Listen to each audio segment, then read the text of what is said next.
Hello বন্ধুরা, এই দেখো আমি আবার আমার বাগানের সামনে এসে উপস্থিত হয়েছি। আমার একটাই কাজ, বাগানকে পর্যবেক্ষণ করা। ঠিক আছে, কারণ আমি তো অকেজো, আর কিছুই পারি না, পর্যবেক্ষণ করছি। কিন্তু একটা জিনিস লক্ষ্য করলাম, সব কটা মাদাই গাছ হয়েছে।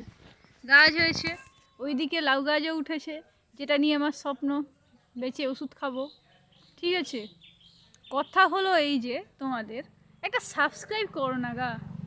একটা যে সাবস্ক্রাইব করছে সে সাবস্ক্রাইব তুলেও নিচ্ছে। এখন আমি বেটা যাবো কই? আমার কিচ্ছু করার নেই, সত্যিই কিচ্ছু করার নেই। দেখা যাক কি হয়। কিচ্ছু করার নেই, তোমরা একটা সাবস্ক্রাইব করে দাও। আমি বসছি।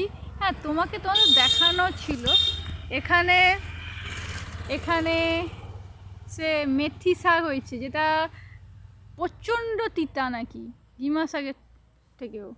আর ওখানে আছে তোমার পালং শাক, ওই সাইডটা উঠেছে। এই সাইডটা খসলা শাক না কি বলে একটা, বা মার্সি শাক উঠেছে ওইটা। আর ওখানে বিট শাক উঠেছে। আর একটা কি শাক লাগিয়েছে সেটা আমি খুঁজে পাইনি, বুঝলে তো।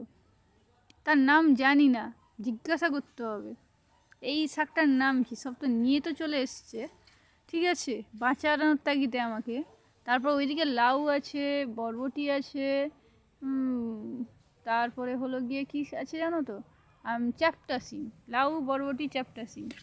ঠিক আছে, মানে এমন প্ল্যানিং আমাদের, পুরো সে সে যে টোবা পুকুর আছে এদিক এদিক, যেন লাউ শাক চারপাশেই থাকে। প্রতিদিন যেন লোক আমাদের কাছ থেকে কিনে নিয়ে যায়। হ্যাঁ, জানি না হবেটা কি। তোমরা একটা সাবস্ক্রাইব করে দাও, তাহলে বিশাল বিশাল খুশি হয়ে যাব। ঠিক আছে, রাখছি, টাটা।